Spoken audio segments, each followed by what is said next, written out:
উৎসবের আয়োজন করেছেন। আমার রাসূল জিজ্ঞাসা করলেন, হে মানুষরা, তোমরা কি উৎসব পালন করো? বলে, এগুলো আইএমএ জাহিলিয়াত থেকে শুরু হয়েছে, উৎসব পালন করি বছরে, প্রত্যেক বছর আমরা। আমার রাসূল বললেন, তোমরা এই উৎসবগুলো পালন করিও না। মহান আল্লাহ তোমাদের জন্য দুইটা উৎসব দিয়েছেন।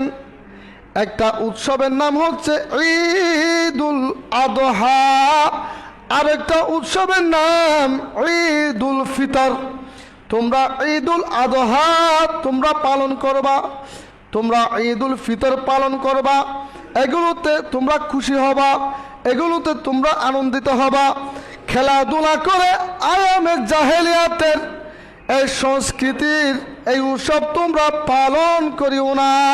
উচ্চ আওয়াজে বলুন সুবহানাল্লাহ।